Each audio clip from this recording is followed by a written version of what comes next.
오전 수요기도 오신 여러분들 환영하고 축복합니다.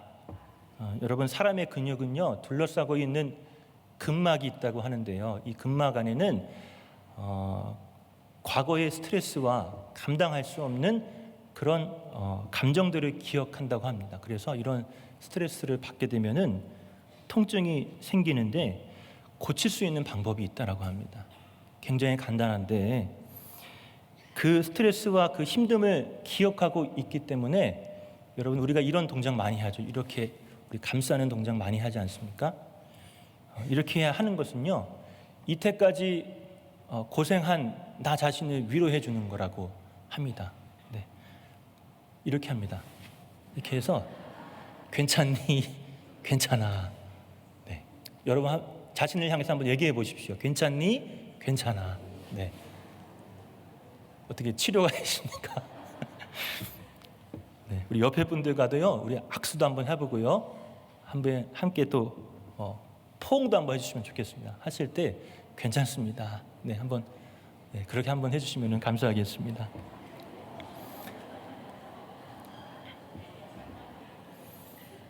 괜찮아지셨습니까? 한 번밖에 없는 것 같은데요. 여러분, 우리가 괜찮을 수 있는 이유는요, 우리 옆에 믿음의 동역자들이 있기 때문입니다. 그리고 가장 큰 이유는 그 믿음의 동역자들을 주신 하나님이 우리와 함께 하시기 때문에 우리가 괜찮은 존재들이 좀 있습니다.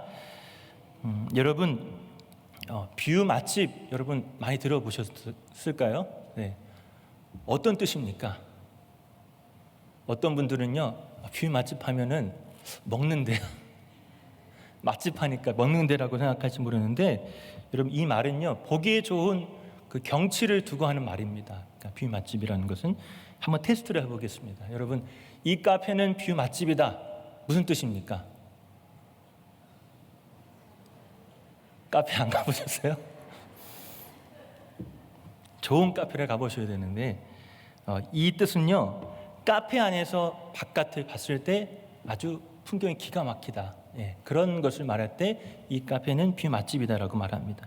그래서 유명한 카페들을 보면요, 그런 심리들을 파악해서 이 창문을 아주 멋지게 디자인하는 경우들이 많습니다. 그래서 전면 유리를 만들어 가지고 좀 더 좋은 풍경들을 담는 그런 카페들도, 커피숍들도 있습니다. 이 창문이라는 것이요, 건축학적으로 세 가지 역할과 기능을 한다고 합니다. 첫 번째는 가시성인데, 창밖을 보거나 밖을 확인할 수 있는 그런 기능이죠. 전면 유리를 배치해서 그 풍경을 볼 수 있도록 하는 것이 바로 이 첫 번째 기능, 가시성입니다. 두 번째는 채광입니다. 그러니까 태양의 빛을 내부, 이 안쪽의 공간으로 들어올 수 있도록 만드는 것.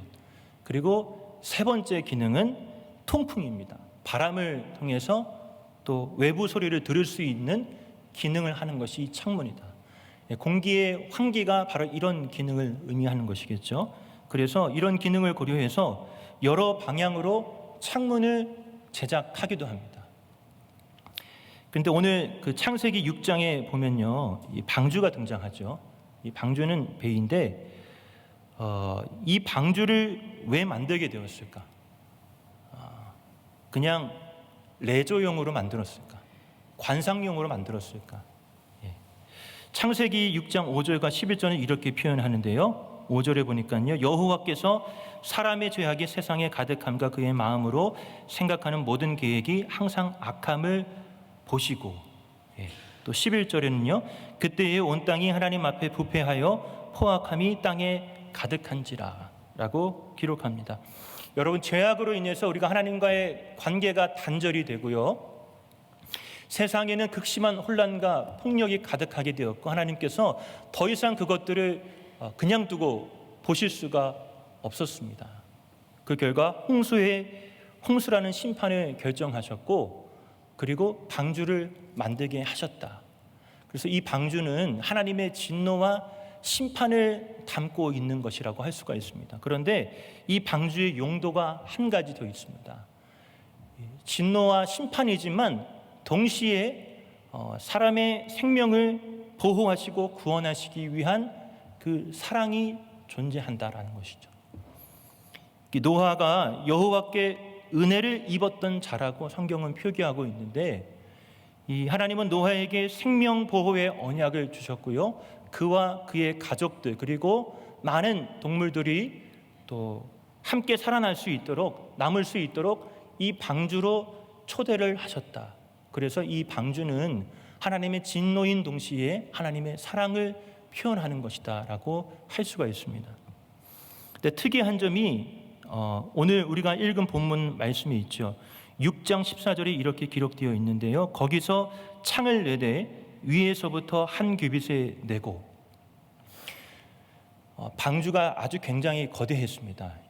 오늘 성경에 보니까 300규빗, 길이가 300규빗이고 너비가 50규빗이고 이 높이가 30규빗이라고 하는데, 오늘 현대 어떤 수치로 환산을 해보면은 길이가 135m고요, 그리고 너비가 23m, 그리고 높이가 14m라는 그런 크기를 가지고 있는 방주입니다. 근데 흥미로운 점은요, 이 거대한 방에 창을 내는데 그 창이 이 천장 꼭대기에 붙어 있다라는 것입니다. 이와 관련해서 흔히 이것을 가지고요, 창문이란, 우리가 알고 있는 창문이라고 얘기도 하지만 어떤 사람들은 또 환기 시스템을 의미하는 어떤 공간이다, 틈새다라고 이렇게 또 논쟁하기도 합니다. 이 창세기 8장 6절에 보면 창문을 열었다라는 표현이 있는데요, 여기서 창문이 히브리어로 할룬인데 열고 닫는 것이기 때문에 실제 창문을 의미하고, 이 외부와 통하는 유일한 통로라고 생각해서 그것이 바로 오늘 6장 14절에 말하는 한 규빗을 낸 창문이다라는 그런 이야기가 있습니다. 말씀이 있습니다. 다른 하나는요, 하나의 구조로 둘레를 따라 이어진 연속된 그런 틈 혹은 공간으로 보는 관점인데, 이 16절에 쓰인 창이 초하르인데요, 히브리어로 빛이 들어올 수 있는 구조를 의미합니다.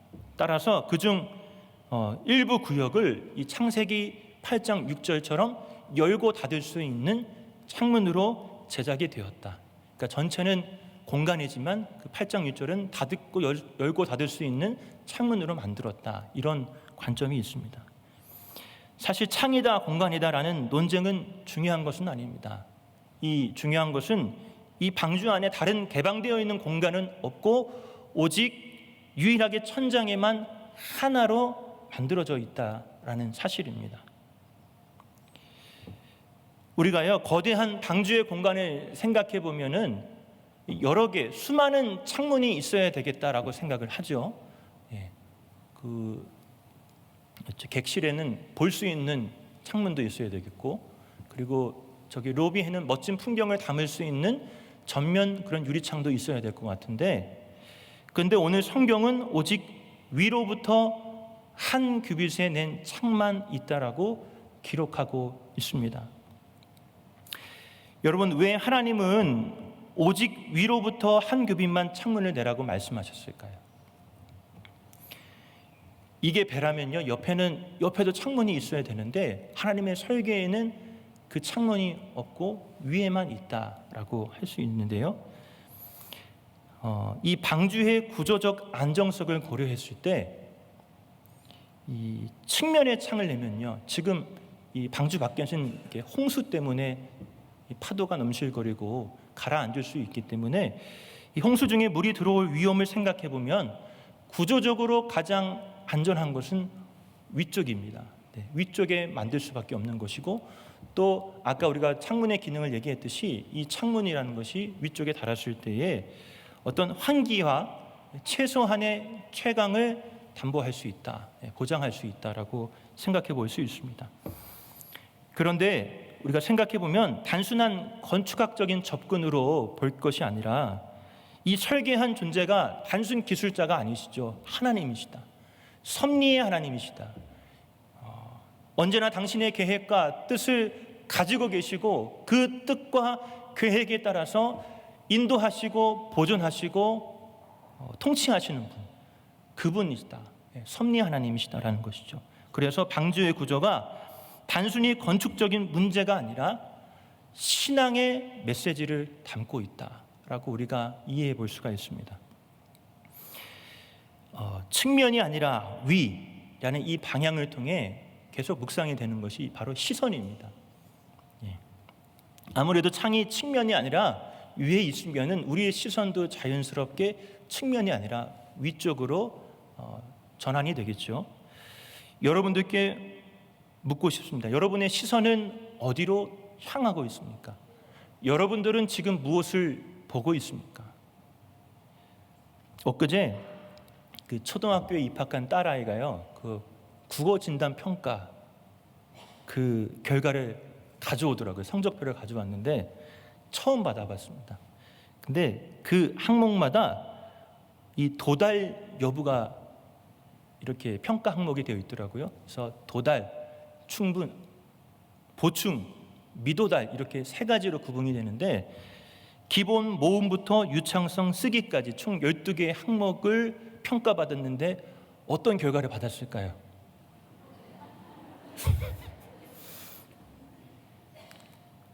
도달이더라고요. 네. 사랑하는 자녀가 좋은 평가를 받으니까 수능 만점 받은 건 아니지만 굉장히 흐뭇하더라고요. 근데 문득 이런 생각을 들었어요. 하나님께서 노아 시대의 사람들을 보면 어떠한 평가를 내리실까? 어떠한 진단을 하실까? 아마도 그 평가지를 보면은 모든 평가의 결과가 미도달이라고 적혀 있을 것 같고요. 이렇게 진단하셨을 것 같아요. 위 학생은 스스로 제어 불가, 가망성 없음, 그런 평가가 있지 않았을까 생각하게 되는데, 여러분, 이렇게 가망 없어 보이는 노아 시대의 가장 큰 문제점이 무엇입니까? 위를 보지 않고 옆을 보았다라는 것. 그들은 옆을 보고 서로를 의식하고 환경을 따지고 자기 욕망에 맞는지 아닌지를 판단하며 기준으로 판단하였습니다. 하나님이 뭐라고 하시는지에 관심이 있기보다도요, 자기 마음과 자기 기준에 따라 살았습니다. 비교하고 경쟁하고 환경을 중시하고 자기 중심적인 삶을 살았습니다. 하늘을 바라보는 영적 시선이 완전히 끊겨버린 시대였다.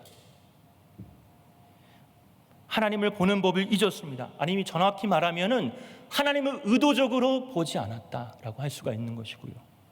말씀을 묵상하지 않고 죄를 두려워하지 않고 심판을 믿지 않았다. 옆만 보며 사람만 보며 욕망만 따라가다가 스스로 멸망의 길을 걸었던 시대가 바로 이 노아의 시대였다라는 것을 우리는 말씀을 통해 확인할 수 있습니다. 혹시 오늘 그런 분이 우리 중에 있다면은 하나님이 이렇게 말씀하시는 것이죠. 사람 보지 말고 나를 바라보라. 환경을 따르지 말고 내 말씀을 따르라. 욕망을 기준 삼지 말고 나의 의를 기준 삼으라. 그렇게 말씀하고 있습니다. 생각해 보면 우리가 자꾸 옆을 향하게 되는 이유가 있어요. 불안함과 걱정과 두려움이 있기 때문이죠. 한때 큰 인기를 끌었던 무한도전이라는 프로그램 여러분 잘 아시죠? 그 프로그램 중에 이 출연자들의 옆과 뒤를 못 보게 하는 그런 좌우 시선을 막아버리는, 그래서 앞만 보고 걸어가게 하는 실험을 한 적이 있습니다. 그런데 그 걸어가는 모습이요, 한 발짝도 자신 있게 걸어가지 못하더라고요. 혹시나 무슨 일이 일어나는 것은 아닐까? 혹시나 어떤 더 큰 위험이 도사리고 있는 것은 아닌가? 그런 걱정과 불안함에 떠는 모습이 그려졌어요. 그때는요, 굉장히 웃었습니다. 굉장히 바보 같고 멍청해 보이고 어리석어 보였는데 지금 생각해 보니까 그 모습이 딱 우리 모습이 아닌가, 우리 신앙의 자화상을 보여주는 그런 장면이 아닌가, 그렇게 생각하게 됩니다. 그 사람들은 불신자라고 하더라도요, 우리는 하나님을 믿는 사람들이다라고, 그리스도인이잖아요. 어떻게 보면 더 심각하게 받아들여야 될지도 모르겠습니다. 믿는 사람들이요, 제일 잘하는 게 있어요. 하나님을 믿는다고, 하나님을 바라보겠노라고 결심은 아주 잘합니다. 근데 우리 믿는 사람들이 제일 못하는 게 무엇이냐? 그 결심이 오래가지 못한다는 거예요. 혹시나 주님만 의지하다가 주님만 바라보다가 더 큰 손해가 있으면 어떡할까? 혹시 내가 가는 길이 정말 맞는 길인가? 믿음대로 살았다고 하는데 어떤 일이라도 일어나지 않으면 어떻게 되는 것인가? 그런 불안함과 염려와 걱정, 두려움들이 슬그머니 우리의 시선을요, 위가 아니라 옆으로 난 창으로 향하게 만들죠. 그래서 그 옆으로 난 창을 보니까요, 사람들이 보여요. 나보다 더 잘 나가는 사람이 보이고요, 안정적인 삶을 선택한 삶을 보이고, 세상적으로 성공한 사람이 보입니다. 옆으로 난 창을 열어보니까요, 계산해 보입니다. 이 선택이 내게 유익한가? 믿음대로 산다고 잘 해결될까? 옆으로 난 창을 열어보니까 비교가 보입니다. 나는 이렇게 희생하는데 저 사람은 참 편안하게 살아가고 있는 것이구나. 그렇게 옆을 보면 볼수록 우리의 시선은 점점 하늘에서 땅으로, 말씀에서 환경으로, 하나님의 약속에서 사람의 반응으로 옮겨진다. 그 시선의 전환이요, 풍랑을 헤쳐나가는 게 아니라 풍랑 속으로 더 빠지게 하고, 그 늪을 벗어나는 게 아니라 늪 안으로 점점 더 밀려 들어가는 인생이 된다라는 것입니다. 우리가 옆을 보기 시작할 때 우리는 이미 영적으로 가라앉고 있음을 의미하는 것과도 같습니다. 민수기 21장에 보면요, 놋뱀을 바라보는 이스라엘 백성들의 이야기가 나옵니다. 방주 이야기는 아니지만 우리에게 시사하는 바가 굉장히 큰 메시지를 가지고 있는 말씀인데요, 이스라엘 백성들은 눈을 들어 주변을 살펴보았죠. 주변을 보니까요, 먹을 것도 없고 마실 것도 없고 무엇인가 할 수 있는 게 아무것도 없어 보였습니다. 그런 사람들에게 하나님께서 불뱀을 보내셨죠. 그리고 물리게 되었고 많은 사람들이 죽임을 당하였다. 그런데 한 가지 살 수 있는 유일한 대안이 있는데 그것이 무엇이냐? 장대에 달린 놋뱀을 바라보는 것. 그것이 살 수 있는 유일한 방법이었습니다. 그런데 어떤 사람들은요, 끝내 그 놋뱀을 바라보지 않았어요. 그게 과연 효과가 있을까? 그렇게 간단할 리 없어. 나는 내 방식대로 살 길을 찾겠어 라고 옆을 보았던 사람들은요, 결국 죽음을 맞이했다라는 그런 말씀을 우리가 보게 됩니다. 21장 9절이 이렇게 말하죠. 민수기 21장 9절에 보면 뱀에게 물린 자가 놋뱀을 쳐다본 즉 모두 살더라.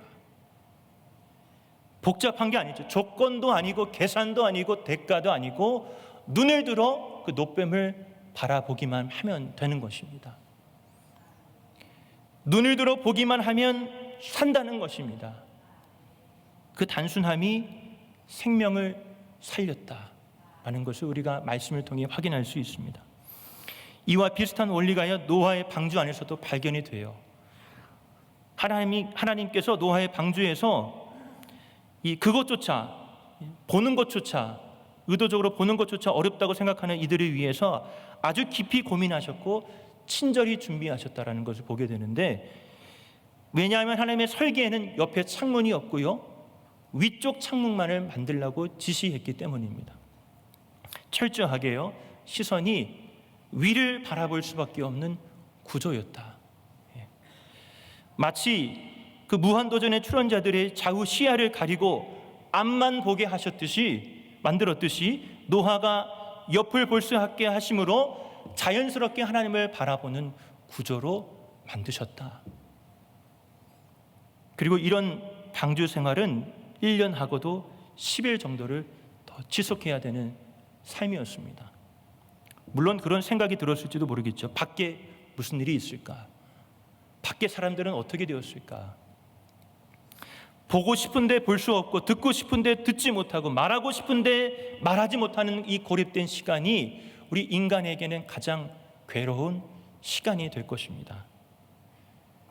그런 불안함과 걱정, 두려움이 찾아오는 시기가 매일의 순간에 찾아오겠지만 하나님께서 설계하신 방주의 구조는 노아의 시선을 하늘로 향하게 하셨습니다. 세상과의 연결이 끊긴 공간, 모든 것이 불확실한 그곳에서 노아는 점점 하나님을 바라보는 일에 익숙해져 갑니다. 그리고 그의 질문도 변해가죠. 하나님 밖에 무슨 일이 있습니까? 세상 사람들은 어떻게 되었습니까? 지금은 어떤 상황인가요? 과거에 이런 질문이었다면은 그런 세상에 대한 질문이 아니라 하나님과 자신에 대한 질문, 그 관계에 대한 질문을 합니다. 하나님, 오늘 제가 해야 할 일이 무엇입니까? 하나님께서 제게 원하시는 일이 무엇입니까? 그 질문으로 변화되었다.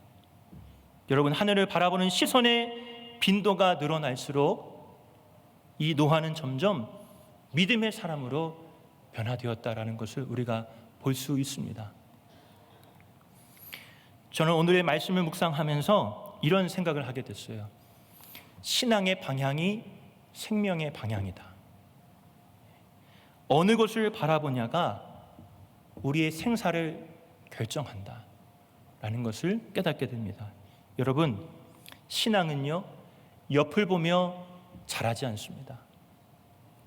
오히려 옆을 볼 때 신앙은 바다 한가운데 침몰하는 배와도 같습니다.